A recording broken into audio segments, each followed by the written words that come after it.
Kristian, thank you very much for joining me today. We are at the EU Sustainable Energy Week. However, we are also going to discuss about Eurelectric and Eurelectric's power plant event, where you are going to present a new and first-of-a-kind guidebook for sustainable deployment of grid and renewable projects. So could you please let me know, how did you come up with this idea?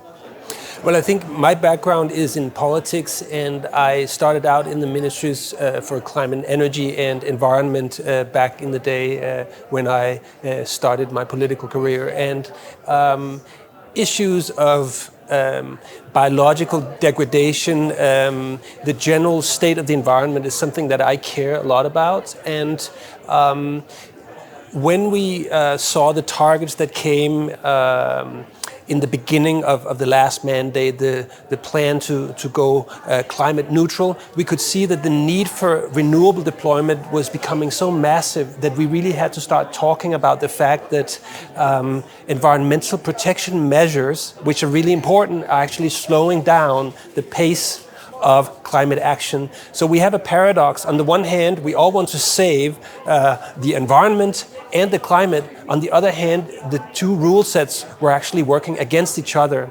And that's why we came up with the idea of saying, let's look at a project that combines the power, the clean electricity, and the plants, the surrounding nature, see how they can go together. So that's basically the origin of the power plant project. Actually, I'm quite impressed because everybody is discussing renewables and everybody is saying that they're safe, but there are some rules that need to be followed. And this is the first time that we have a guidebook that is going to help us follow some rules.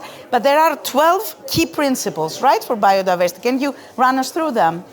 Yeah, so I grouped those 12 key principles that we have identified in three major categories. One which is about measurable change. So how do we make sure that what we actually change is concrete and measurable? One which is about the adequate measures that we deploy to carry out this change. And one which is about lasting long-term impact, not only for biodiversity, but also for the broader society, that this doesn't become a one-off, a single show, no, but that we create a movement, a lasting societal change with the projects we do.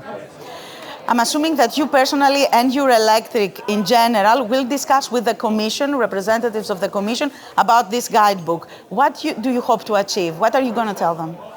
What's really important to get across with this is that there's an awful lot of knowledge out there. There's a wealth of existing projects that we can draw from, and that we create a rule set that allow us to basically pursue this double agenda, which is save the climate and make sure that we protect nature while doing so. Because if we don't, we're going to see a situation by mid-century where climate change is the biggest driver of biodiversity loss. So it's really essential that we get that combination right. And what are the policy measures to do that? What kind of instruments can policymakers deploy to ensure that we get the right balance, that we protect nature and at the same time have the necessary speed when it comes to deploying renewables? And we come up with a number of concrete recommendations in this report. Most importantly, implementation of existing rules.